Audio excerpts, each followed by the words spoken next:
que o direito penal faz? Ele criminaliza condutas. Não é isso que faz o direito penal? Estou certo ou errado? Não criminaliza condutas? Quando eu falo que a prova é ilícita, eu digo, foi produzida com a prática de crime. Quem produziu a prova, praticou um crime. Compreenderam? Quando eu digo, a prova é ilícita, quer dizer que na sua obtenção um crime foi cometido. Quer ver só? Interceptação telefônica desautorizada pela justiça. Professor, é crime? Sim. Artigo 10 da Lei 9296 de 1996. Crime. Crime da Lei de Interceptação Telefônica.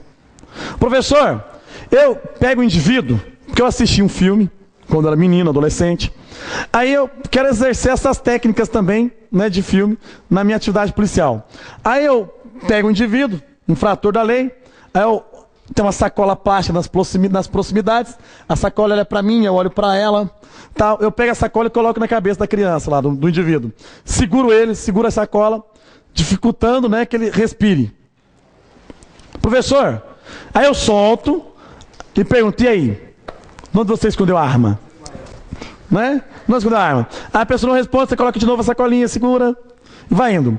Praticando o quê? Tortura. A confissão mediante tortura é prova ilícita, porque na obtenção foi praticado um crime. Compreenderam? Foi praticado um crime. Quando eu digo que prova ilícita é aquela que viola direito material, é porque ela ofende um bem jurídico constitucionalmente protegido. Porque o direito penal, ele protege os bens jurídicos protegidos pela Constituição. Elencados pela Constituição. Compreenderam? Então isso que é uma prova ilícita. E uma prova ilegítima? E uma prova ilegítima é aquela que ofende o direito processual.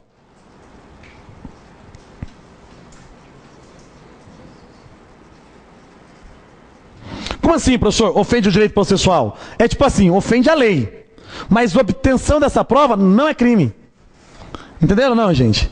Eu estou tentando simplificar a coisa. Se eu digo que a prova é ilícita, quem obteve a prova praticou uma conduta criminosa. Se eu digo que a prova é ilegítima, eu falo, ó, o cidadão não respeitou a lei, mas não praticou crime. Vai, professor, tem como desrespeitar a lei na produção de provas sem praticar crimes? Tem. Vou dar um exemplo. Né? O Ed aqui, em breve, vai virar um perito, né, em algum estado do Brasil, que seja aqui em Goiás. Mas ele, quando vai estar para o concurso de perito, ele vê lá, né, que a perícia, ela deve ser realizada por perito oficial. Um perito oficial.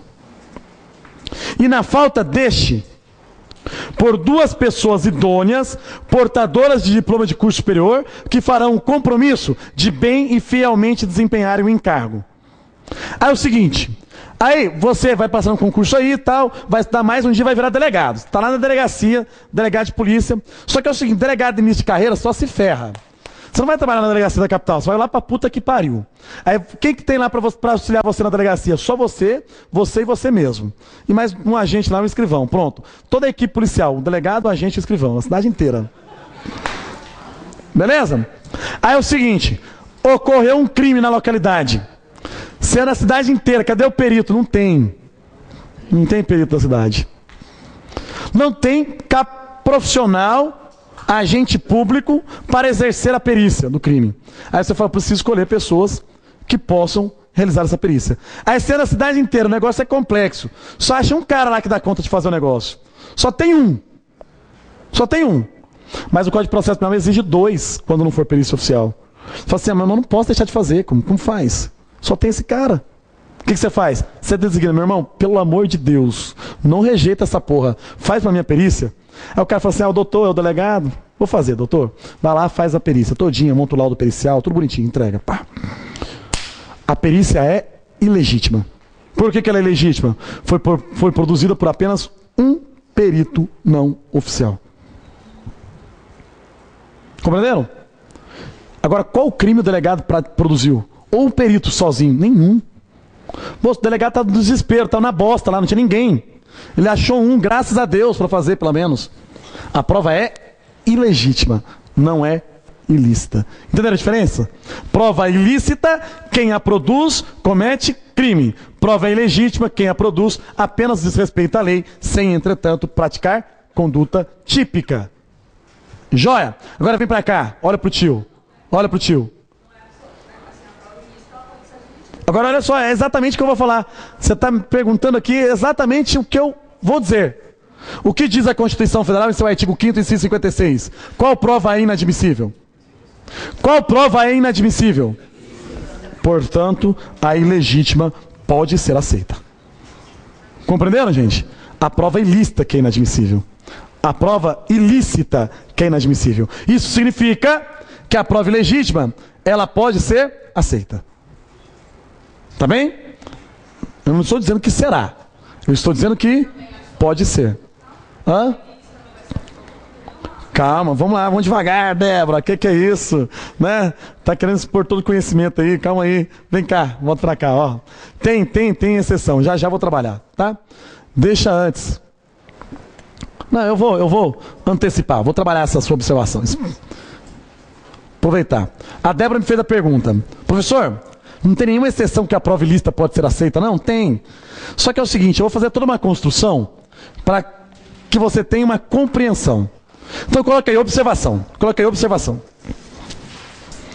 É tipo de pergunta CESP isso agora, essa observação. Tá, nós estamos pensando no CESP mesmo. Crianças, eu tenho o propósito de terminar sistemas processuais com vocês hoje. Se eu não conseguir, não tem problema, eu não vou ficar extrapolando horário nem nada, vou ser tranquilo. Eu tenho 3 aulas de processo penal. É uma aula para esse assunto e 2 aulas para inquérito. Se eu não conseguir, eu estendo um pouquinho na próxima aula, não tem problema algum.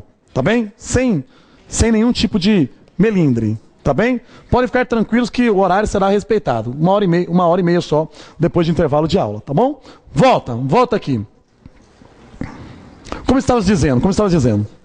A Débora me perguntou, professor, a prova ilícita nunca vai ser admitida?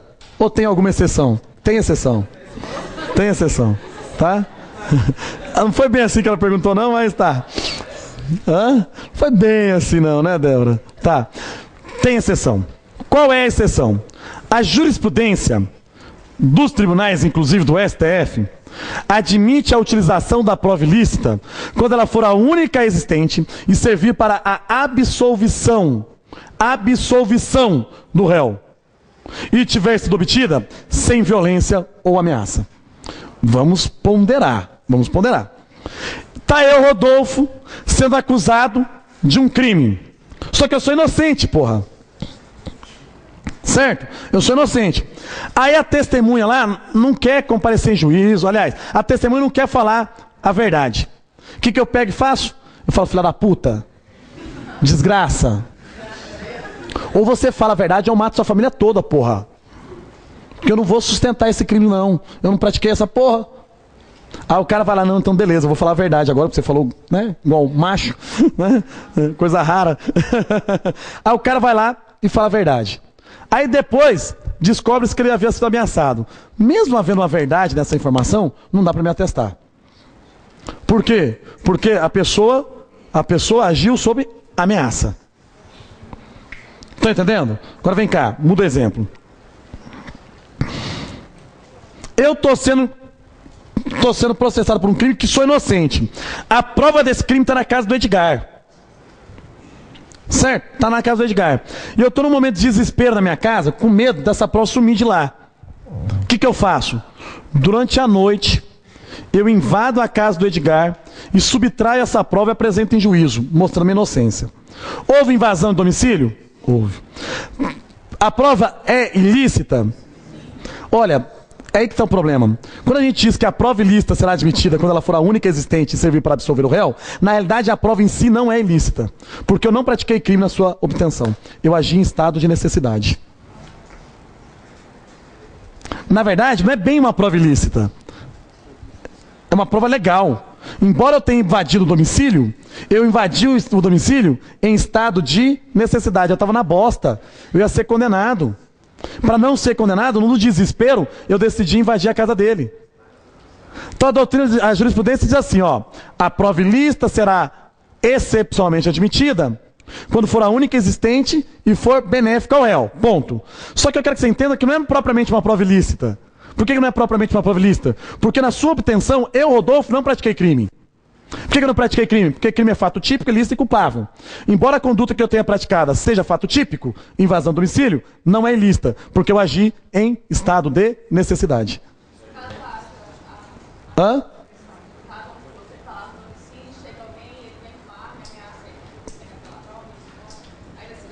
Não, pode ser utilizada, porque eu não retiro da prova a validade. Tá bem? Vamos colocar esse caderno? Observação?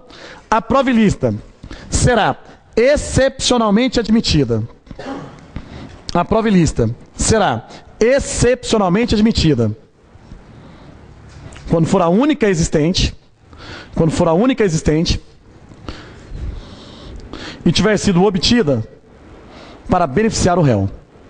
A prova ilícita será excepcionalmente admitida quando for a única existente e tiver sido obtida para beneficiar o réu.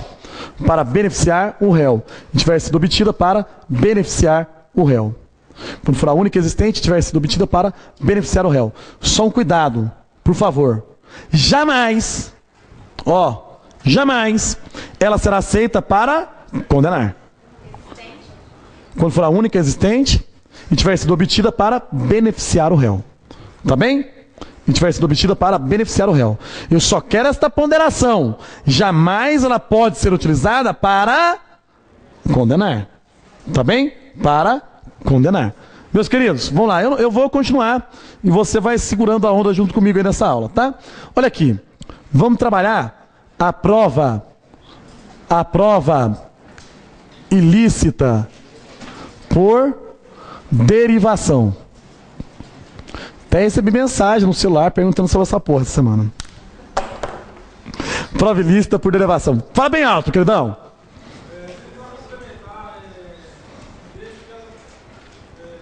Seja obtida sem violência ou grave ameaça. Porque se tiver violência ou grave ameaça na sua produção, ela não pode ser aceita. Tá bem? Volta aqui, ó. O que é prova ilícita por derivação? Prova ilícita por derivação. Coloque aí no seu caderno. Teoria dos frutos da árvore envenenada. Coloque aí. Teoria dos frutos da árvore envenenada. Coloque aí que você vai entender. Teoria dos frutos da árvore envenenada. O que é a teoria dos frutos da árvore envenenada? O que é? Olha só.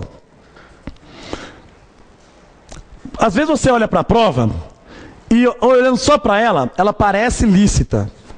Mas ela decorre de outra prova ilícita. E em razão dessa decorrência, ela também será ilicitamente considerada. Tá, eu vou explicar e exemplificar e vai ficar melhor na sua compreensão. Eu torturo João para que ele confesse a prática delituosa. Joia? Após a tortura de João e sua confissão, eu pego o termo de confissão e vou para o juiz e peço ao juiz um mandado de busca e apreensão, para que eu possa entrar na casa de João e colher provas a respeito da imputação que lhe é atribuída.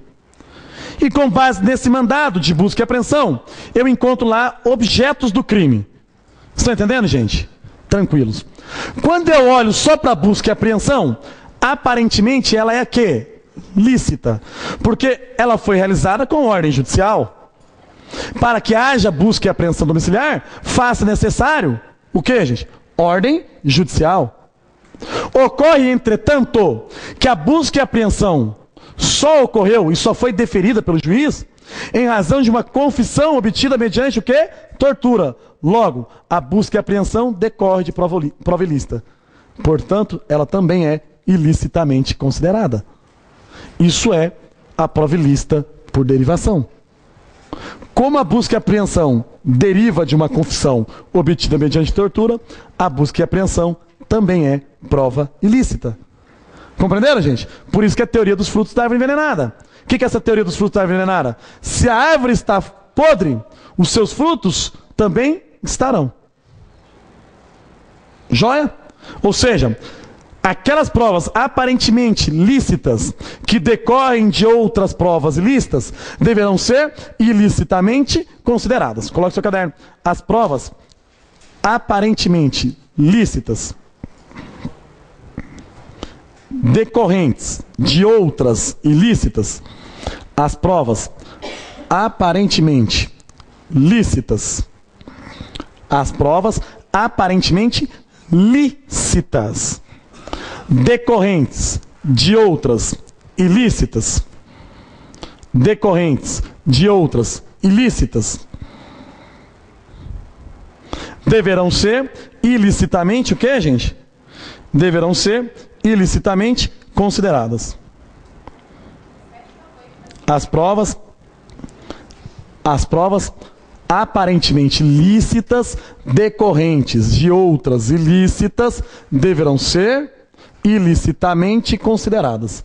Deverão ser ilicitamente consideradas. Joia? Vamos seguir? Só uma observação.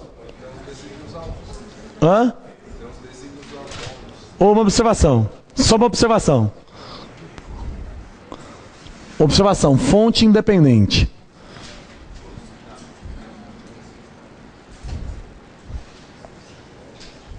Fonte independente. Direito é massa. É cheio de coisa, mas é legal. É cheio de... Tá, mas é massa.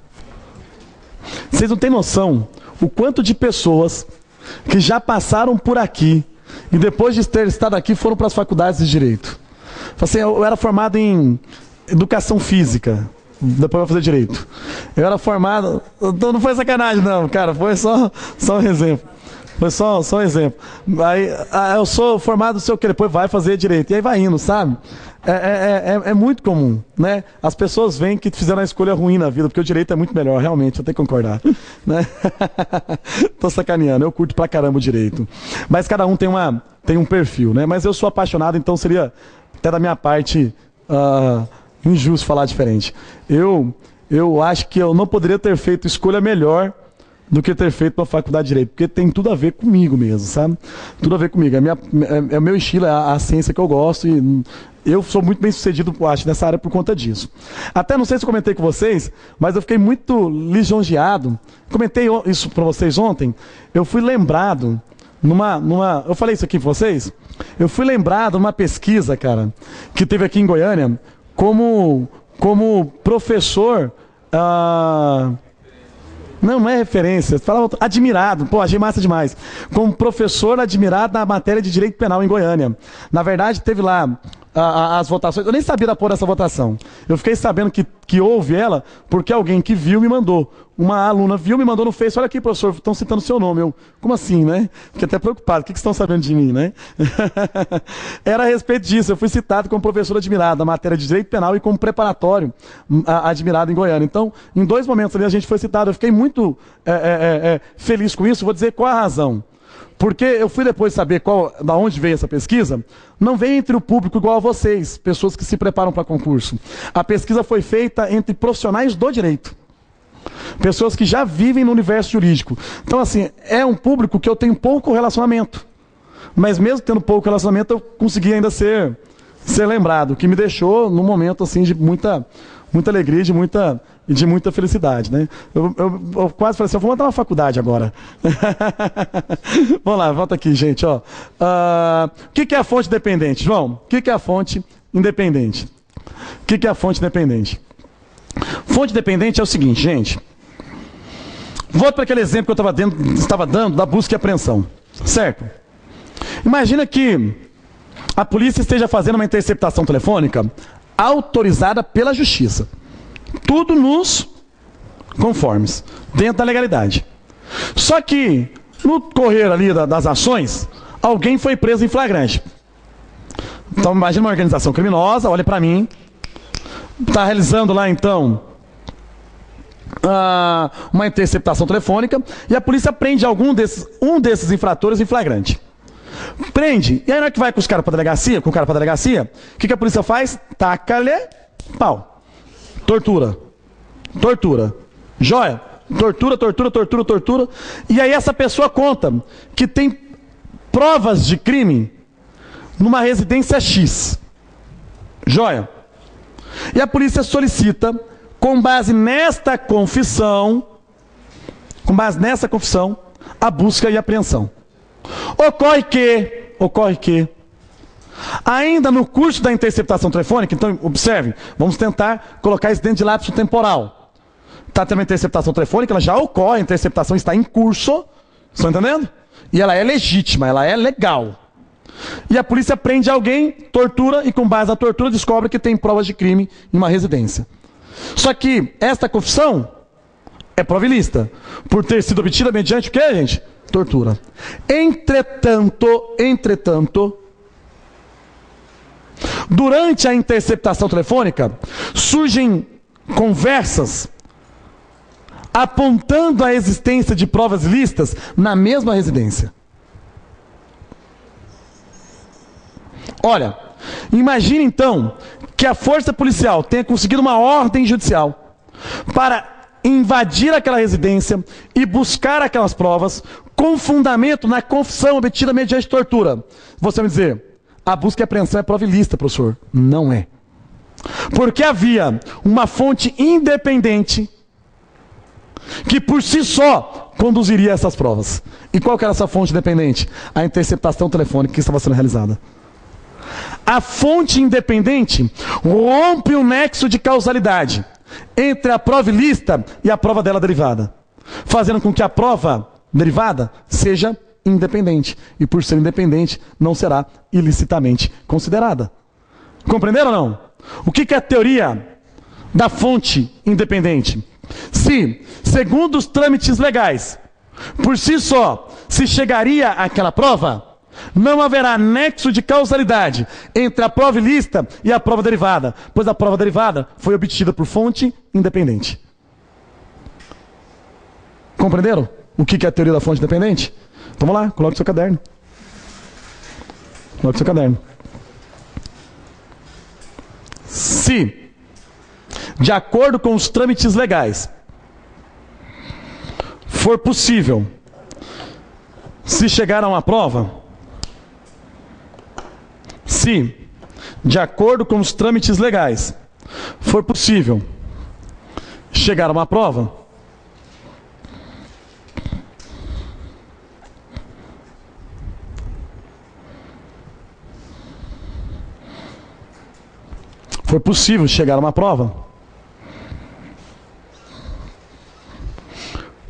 não haverá nexo de causalidade entre a prova ilícita e a dela decorrente. Não haverá nexo de causalidade entre a prova ilícita e a dela, o que, gente? Entre a prova ilícita e a dela decorrente. Não haverá nexo de causalidade entre a prova ilícita e a dela decorrente. Não haverá nexo de causalidade entre a prova ilícita e a dela decorrente. Joia? O que rompe o nexo de causalidade, gente? A fonte independente. Tá bem? A fonte independente. Gente, só para terminarmos aqui, ó. Não fica triste comigo, não, por favor, e não vai embora também. Fica aí só mais um minutinho, pode ser? Pode ser? Você que também está de casa agora, não desliga a porra desse computador, continua só mais um pouco, tá bom? Vamos lá. Daniel, acho que não é oportuno nesse momento agora não, viu? Só deixar isso claro para vocês aí, viu? O Dani tá apaixonado, você viu lá no fundo, lá, ó, abraçado. Ó, romântico, o garoto. Viu? Vamos lá, ó. 2.2.8. Eu tô falando isso porque ela falou para mim parar de fazer a propaganda do Daniel. Porque eu fiz muita propaganda desse garoto. Vocês sabem que eu coloquei o garoto na prateleira, né? Falei assim, ó, quem pegar primeiro leva, né? Já pegou. Não deu oportunidade. Porque eu falei que o Daniel é o seguinte, cara, é um investimento no futuro. Porque o menino é inteligente, é dedicado, é esforçado, já tem 2 aprovações em concurso público, vai aprovar em muitos outros, né? Ela já percebeu isso, já foi lá e já, ó, acabou, pronto. Tá lá, né? A Juliana foi esperta, foi esperta. E eu fico feliz de ver os dois assim abraçadinhos, né? Olha que gracinha lá, muito meigo isso. Vamos lá, daqui um dia começa a se matar, mas tudo bem, por enquanto tá bem. Vamos lá, 2.8. 2.8. Coloca aí, responsabilidade.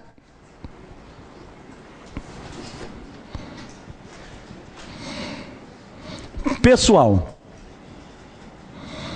Responsabilidade pessoal. Do artigo 5º,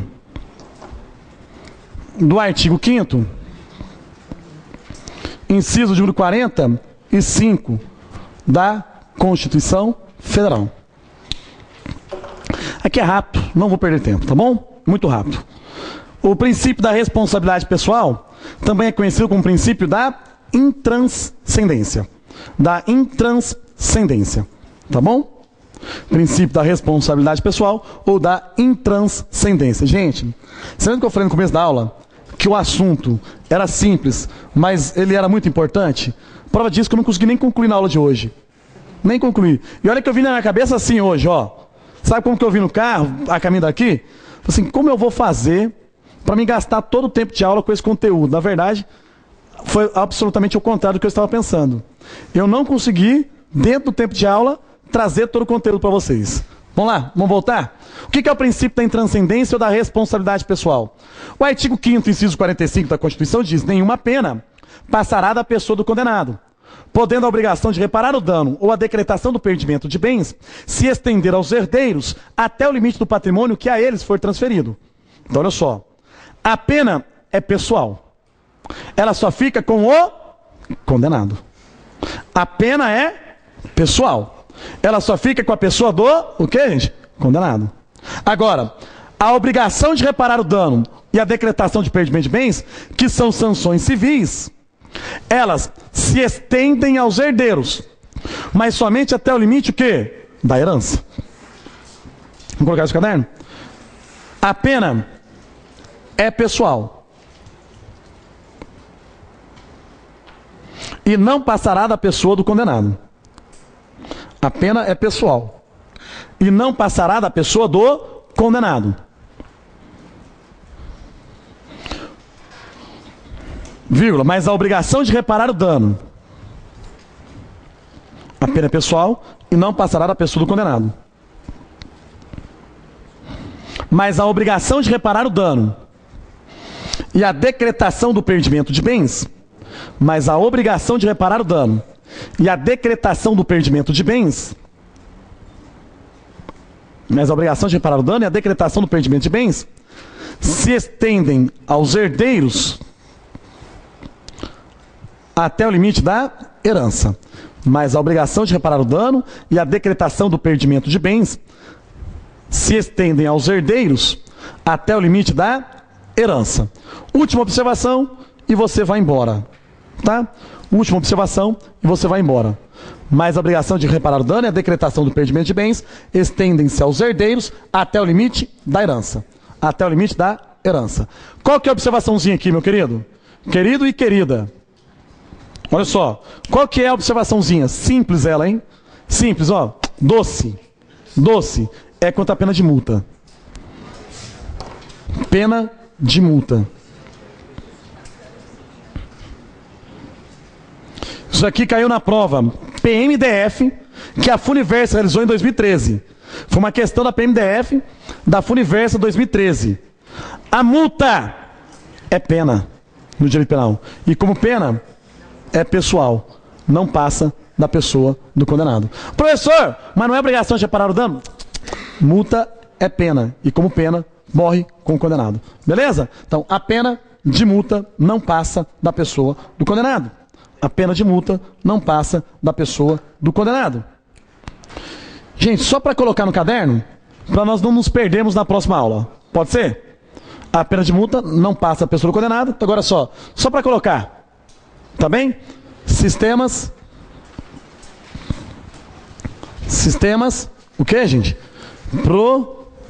Processuais. Só para colocar. Só para a gente saber aonde nós vamos continuar a próxima aula. Pode ser assim? Meus queridos, valeu. Obrigadão. E desculpa segurá-los um pouco mais. Valeu?